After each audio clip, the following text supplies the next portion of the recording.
Last week I started off the preaching year reminding us that there is plenty of suffering to go around this time of year. It wasn't a particularly optimistic sermon, particularly an uplifter. There's suffering that can be especially intense during the holidays. I read from Jeremiah, the prophet of long ago, who knew a thing or two about trouble. His ministry consisted largely of delivering hard word to Jerusalem that Jerusalem was about to be destroyed. But the section I read from Jeremiah last week is one of the more hopeful parts of the book of Jeremiah. When he looks out beyond and through the crisis that is ahead for Israel, and he sees a little more shadowy, but he sees a future time, years out, when God would rescue the remnant, a little piece of Israel, and bring them back to Jerusalem. So something to live for, and the point last week was there's always something to live for. But today I want to read a passage from Jeremiah that's more typical of Jeremiah, and it's a passage that is much less hopeful. It is all mourning and tears here, and it's from Jeremiah chapter 8. I'm going to have you stand first of all for the scripture reading. It would be good to get up and down a couple of times because the sermon's a little bit complicated, so you have to keep paying attention. Jeremiah 8, beginning with verse 18. Even if you're not a poetic spirit, appreciating the poetry of this. This is so much more powerful than saying, I'm really sad. Listen to Jeremiah's words. Jeremiah 8, beginning with verse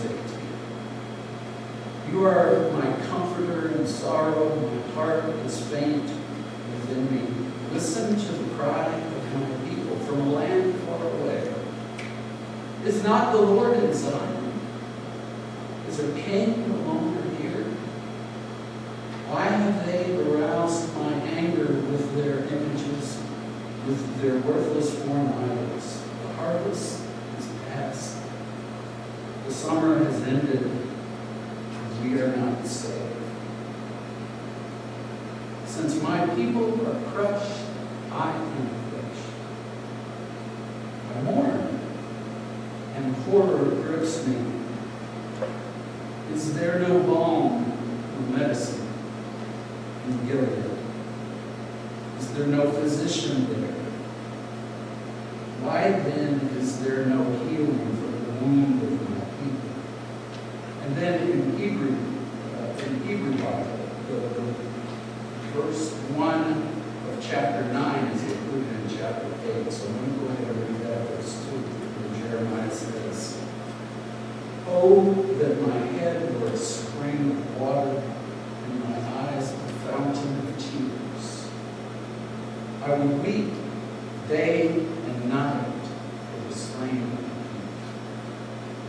people." Word of the Lord. You see, as David was singing, when sorrows like sea billows roll, I couldn't help but think of what I was about to read to everybody. I told you I had to get up and down because you need to stay awake a little bit. The sermon's a little bit complicated, and it would help to think of it as sort of a triangle. Okay, there's a triangle. Can you make it good? There's a triangle. And at one point of the triangle is Jeremiah, and we'll just use this passage that I read from here as an example. And then at another point, over here, I want to look at Matthew 16, and Jesus. Over here is Jesus and Peter's confession of him that is in Matthew's account of the great confession. And then over here, in this corner of the triangle, are all those texts in the New Testament that suggest that following Jesus will bring about suffering or trouble. And there are lots of those passages.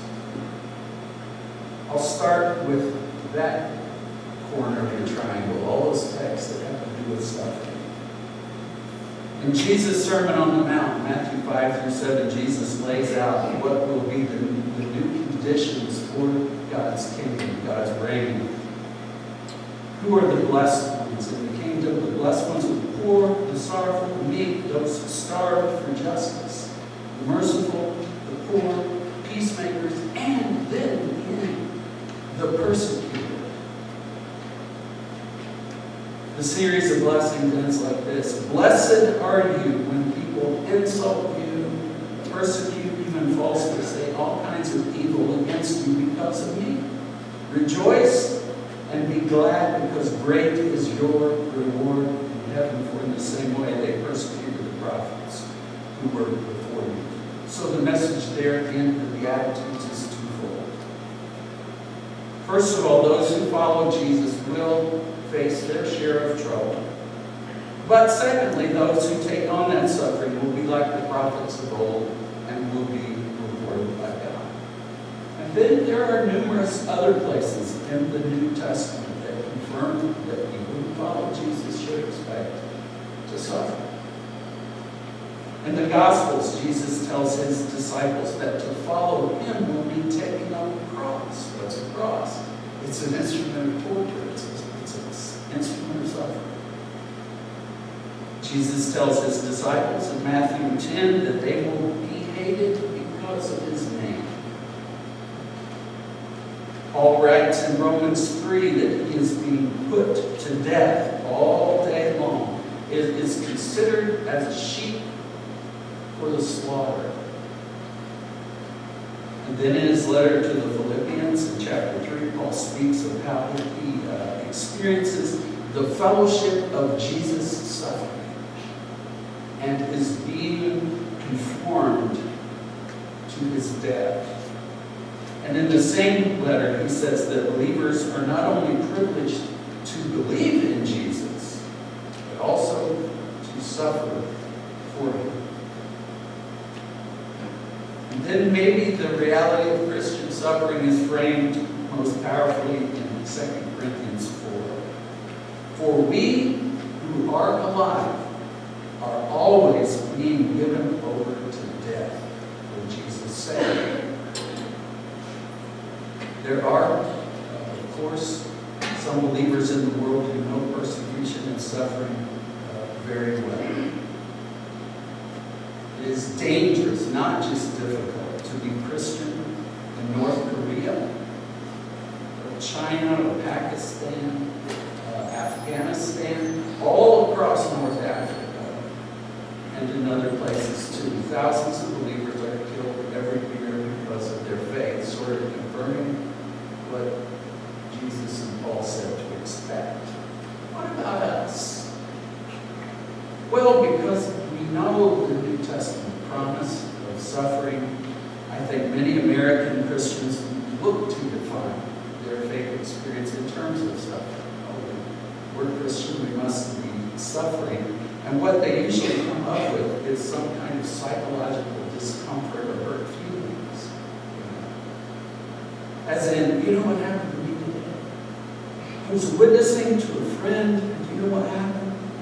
They laughed in my face. Can you believe the cross that I have to bear in this world? Quite frankly, Christians from other times and places would have a hard time calling that kind of thing persecution. Or I think more commonly in the American church, that New Testament promise of suffering is understood in terms of potential. If we aren't careful, we're going to face tribulation and suffering. And then usually that is followed by some kind of political advice. And that may be true one day. It may come for us. But is Jesus' message of the cross only a warning about the future? Is it only about something to look out for? I don't know. So, what would it mean for those of us who have it pretty well to suffer for Christ? Well, let me go at that question now through Jeremiah. I can't remember where I put Jesus. Over here. Through Jeremiah and Jesus. And I'm going to start with Jesus in Matthew's account of Peter's confession of Jesus, which is in Mark and also in Luke. But the moment comes about halfway through those Gospels.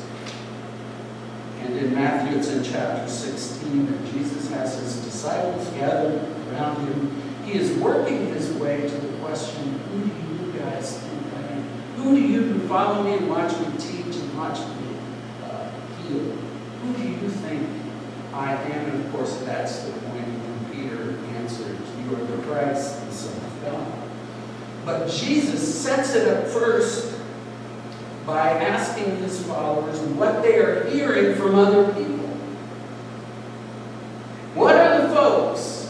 What's the population out there? What are they saying about me? Who do they think I am?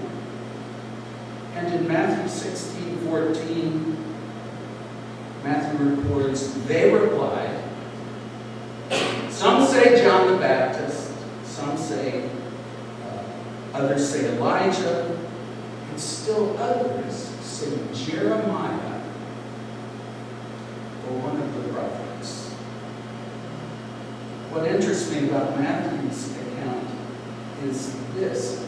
His is the only report that says that some of the people out there were thinking that what Jesus said and what he did somehow fit well with the Jeremiah tradition. Why Jeremiah? Who was Jeremiah? Well, I told you last week that Jeremiah prophesied the fall of Jerusalem to Babylon and the destruction of the temple. And there is no darker point in the Old Testament than that. So know that Jeremiah is prophesying the worst thing that could happen for Israel. And Jeremiah is the one that's called to present that bad news. And he seems to have cried his way through his whole ministry. That last verse that I read from Jeremiah 9:1 in our Bibles. Oh, that my head were a spring of water and my eyes a fountain of tears. I would weep day and night for the slain of my people. Jeremiah is often called, do you know his nickname? He's often weeping prophet. We even invented a word from his name. And a Jeremiah is a woeful lament.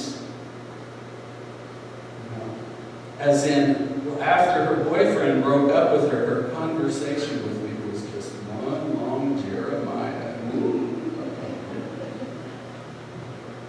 Weeping prophet. And it turns out that Jeremiah's posture is rather neat when compared to most of the other Old Testament prophets. Most of the prophets in the Old Testament, they're caring people, but they keep a safe distance between themselves and the people that they judge. Perhaps that's a way to preserve some preaching integrity. If you're going to call people out, you don't want to get too close to them, right? Or you don't want to get too close to them and get blood splatters on you when the bad starts to happen. So the prophets of the Old Testament tend to speak into the people from the outside, but not Jeremiah. He locates himself with his judged people as a fellow sufferer. Consider verse 21 of our Jeremiah reading. Since my people are crushed, I am crushed. I mourn. Horror grips me. There is no balm. There is no chemo in Gilead for Jerusalem. No physician. No healing for the wounds of his people. No cure. But, sobbing prophet that he is, Jeremiah will be at the bedside of his people, holding their hand, almost a hospice care. He will be with them.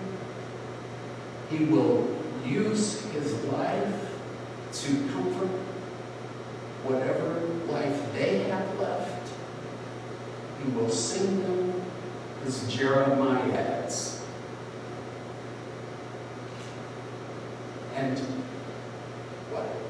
Matthew has people identifying Jesus with Jeremiah? Why in the world would anybody do that? Jesus, who leaves the glory of the heavenly realms to take on flesh and nerves, walk the dust, experience pain and hunger. Jesus, whose name is Emmanuel, God with us. Jesus, who in this world of much alienation comes as an exile. Jesus, who takes a chair beside tax collectors and prostitutes, the judged and the damned of the world. Jesus, who always seems to be moving toward the ill rather than away from them. Jesus, who cries real tears as he approaches the tomb of a friend. Jesus, who coming into Jerusalem at the end of his ministry cries over Israel and prays a very Jeremiah-like prayer. Oh, Jerusalem, Jerusalem, a city that kills the prophets and stones those who are sent to it. How often would I have gathered your children together as hens, as a hen gathers her brood under her wings, and you were not willing to see your house is left desolate. Jesus, who rides into Jerusalem on a donkey, carrying the weight of the world in his heart. Jesus, who in that room of feasting sinners gets on the floor and washes people's feet. Jesus, who breaks bread, celebrates the Lord's Supper with a betrayer Jesus who joins the ranks of the world's torturer.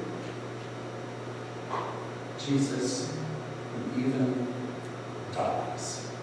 So we're saying somehow people were connecting Jesus to the ministry of Jeremiah. It did take a Rhodes Scholar to see what was going on. Which brings me back to the question of suffering, particularly Christian suffering. And I think there are, at the most basic level, just make it as basic as we can, but there are basically two kinds of Christian suffering, two varieties of Christian suffering. First, there is the suffering that may come to someone simply by virtue of them following Jesus, just by having the status of Christian in a world that sometimes does not care much for Christians. And I think we call that kind of suffering, we call it the suffering that happens to us. And I think in the scope of Christian suffering through the ages, we honestly don't face much of that. And I would say also, we probably should not go looking for it. Don't try to get it. Okay? Avoid it if you can. Obviously. But there's another kind of suffering that we dare not avoid, or else we are not very good followers of Jesus. And that is the suffering of the world that we voluntarily enter into and take upon ourselves. Just call it the suffering that we enter into. The suffering of others that we, by faith, happily share with them. If we escape the first kind of suffering, that outside assault of persecution, we should give thanks to God.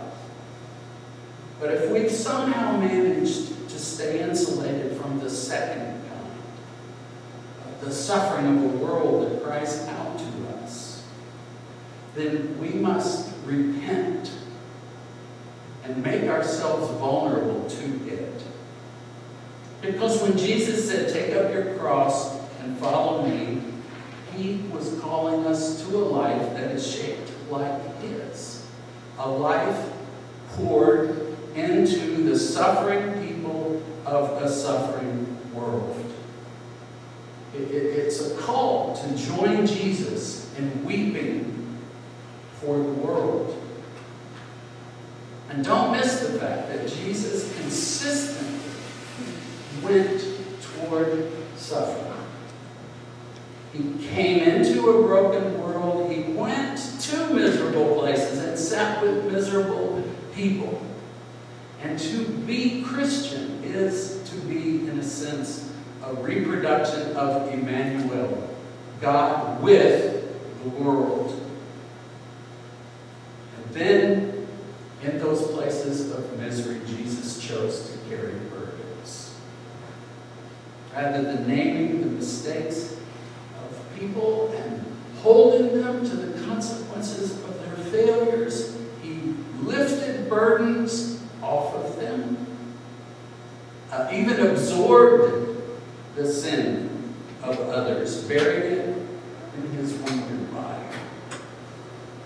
And we are called to follow that kind of pattern, each one of us in our own way. Now, I ask you a simple question at the end of this sermon. How are you in your life bearing the suffering and the pain of the world? I think it's important to be part of a church because, for one thing, the church is a fellowship of people that follows Jesus, and where it follows him is toward suffering.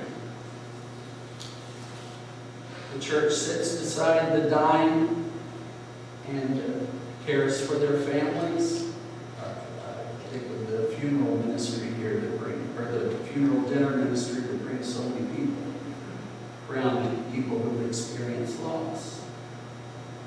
The church follows Jesus to the addicted and incarcerated, giving them the good news of freedom. And we've got people involved in those ministries. The church follows Jesus toward the hungry and toward feeding them, and we've got tons of interactivity with Love Chapel.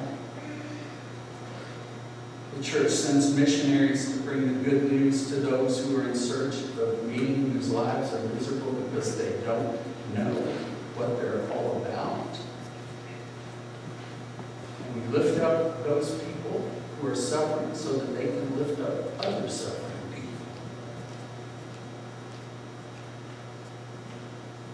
That's the church. Let me bring it back to the personal question, though, again, one more time. How are you in your life bearing the pain and the suffering of the world? And I want to encourage you for 2022, I got lost. For 2022 to add some mission to your life. Add a person or persons, a group of people that you know are in pain.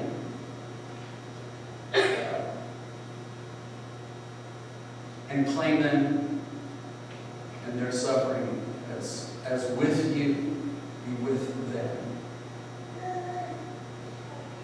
And I would say that even as some of us are suffering too. I mean, we're going through stuff ourselves. Nobody here is not a sufferer in some way. But one of the things that tending to the suffering of the world does for us is it lifts us out of our own suffering.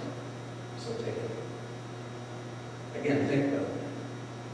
How are you in your life bearing the pain and the suffering of this world? Let's sing.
Good morning. Good morning. I'm going to admit something to you. So yesterday morning I grabbed my tablet, I grabbed my Bible. You can't hear me real well? I hate to stand on my phone, but I'll go for you. But I grabbed my Bible and my folder, and I was going to sit down and write up my thoughts for this morning. And I sat there for a little while and I thought, I've got it. I don't need to write anything down. And then those thoughts checked out early this morning, and they are no longer with me. But we're taught to trust God, right? And He'll give us the words. Because I know that I rely on Him so much every day, and I love Him so much, and I wouldn't want to live without Him. And then John pretty much he talked about Jesus' life, His humble beginning, some of the things He taught and did for us. And then David finished it off with the old rugged cross. And you can picture what Jesus did on that cross for us.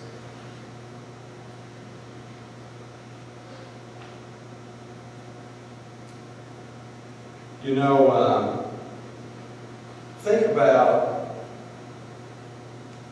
the kindest, best thing somebody's ever did for you. Think about the happiest time in your life. And that could be a lot of things. It could be the birth of your child.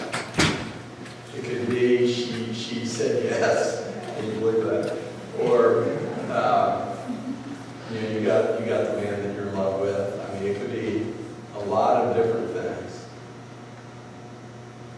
But pick up your cup right now. I'm here to tell you, and it says in the Bible, this is the best thing that's happened to any of us. Right here. Right here. Jesus' body and Jesus' blood. And what He did after that, He conquered death. And He went to heaven to prepare a place for us. And He's given us His Holy Spirit. Can you imagine living in this world without the Holy Spirit? I can't imagine. So, let's take the cup.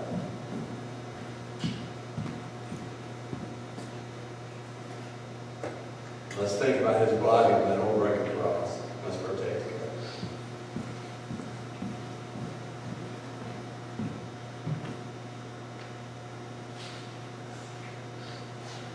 Let's take this juice, which signifies the blood. That no matter your social status, no matter your financial status, no matter if you have a home or you don't have a home, think about this, Jesus was homeless for His ministry. He relied on other people for His food and stuff, right?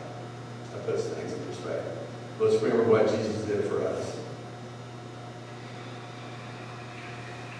Now, one thing going without a script, I think I was supposed to pray before we did that. But we're going to pray after it. Our Father in heaven, I thank You so much for Your presence in our lives. I thank You so much that You love us so much, that You died for us. You love us so much that You gave us the Holy Spirit to sustain us until we see You face to face. Lord, we thank You so much for all of our blessings, Lord. And help us just to give back a portion of what You've given back to us in our lives. And in serving You and serving other people. Lord, we just thank You so much.